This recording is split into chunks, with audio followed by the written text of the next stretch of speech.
Shalom and welcome to the weekend edition of the Daily Dose of Hebrew. Today we're going to be finishing Jeremiah chapter 5, looking at verse 31.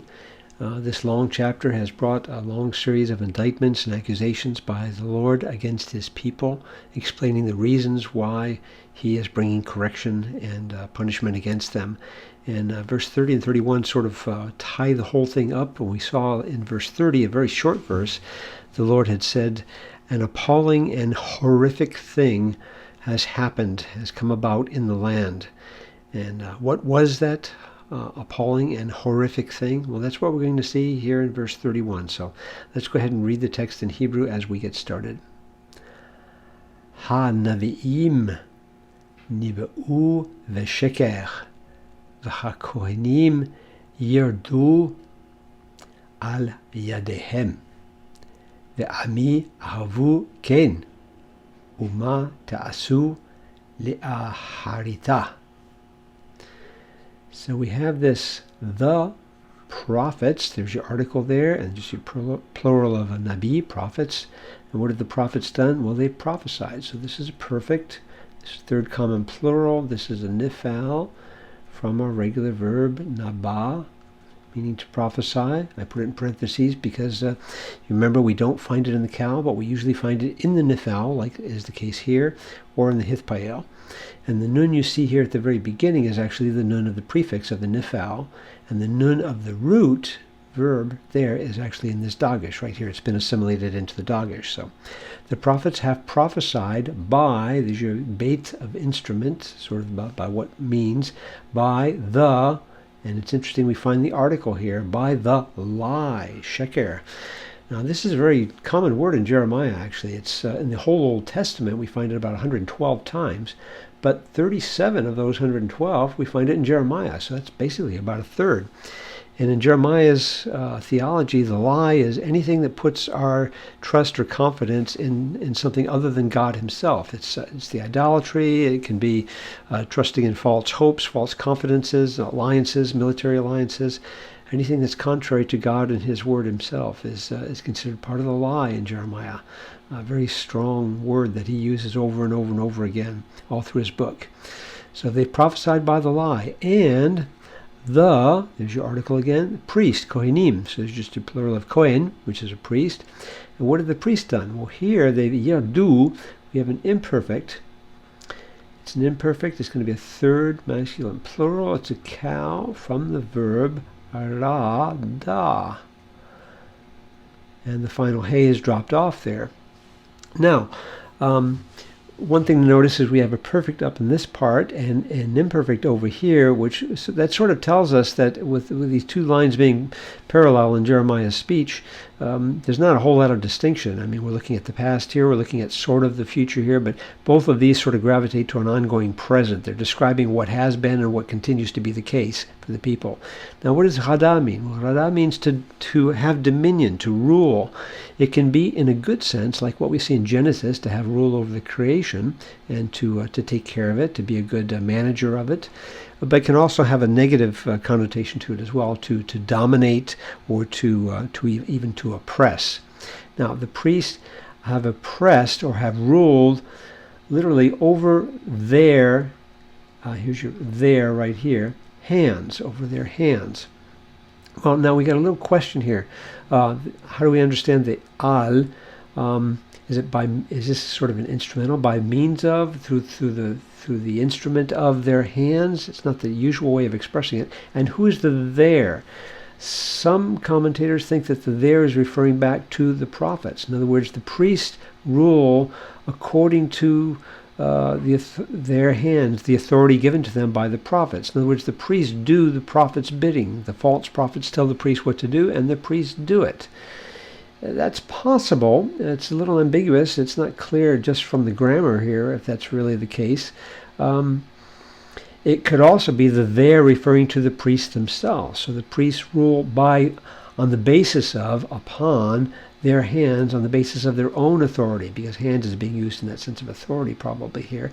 So the priests rule by their own authority, not the prophet's authority, but their own. That is probably a better understanding of it, although we can't be 100% conclusive, because we don't see any indication anywhere in the Old Testament, I don't think, where we see the priest obeying specifically the orders of the false prophets. Obviously, they were both abusing the people, but in different ways. So I prefer to see this as their own hands. But there is another possibility, because the verb hada does have a secondary meaning that we only find in a couple of places. Actually, the other place you find it is in Judges chapter 14. Judges, J-U-D, pardon me, J-U-D. Judges 14, you see it in verse 9. I think you actually see it twice in that one verse. And it means, in that sense, to scrape. This is where Samson scraped the honey into his hands from the carcass of the lion. And some people actually think that that might be the sense here, so that the priest scraped upon their hands. In other words, scraped whatever profit they could get. You'd have to understand that they're taking advantage of it in one way or another. The prophet scrapes something onto the hand. In other words, they're exploiting the people and taking advantage of it with bribes or something else. That's sort of a minority in understanding of this word here, with the secondary meaning to hada. But it is possible, and we'll look at it in the translations.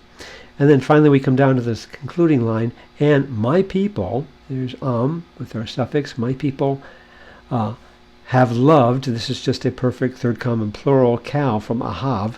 So you notice here that people is a singular, but we have a plural verb. That's very common, because people is a collective noun. My people have loved thus. My people love it like that. My people are happy to go along with these horrible deceptions. They're pleased to live in this deceived world, which is in flagrant rebellion against God. But, and we should probably translate this as a but instead of an and, because we're going to see a final contrast. What will you do? Now Jeremiah is addressing, the Lord through Jeremiah is addressing the people directly, and here we have an imperfect. An imperfect, it's a 2MP, cow, from our verb asa, with the final hey, which is dropped. But what will you do for her ending, a harit, which is a noun which means the end of something, at the final end. And the her, what's the her? It probably is this sort of an abstract idea of all this, when the final conclusion of the whole matter comes about. In other words, the judgment which I'm sending. But what will you do in its end? Instead of her, that's translated as its. What will you do at its end, when all this happens?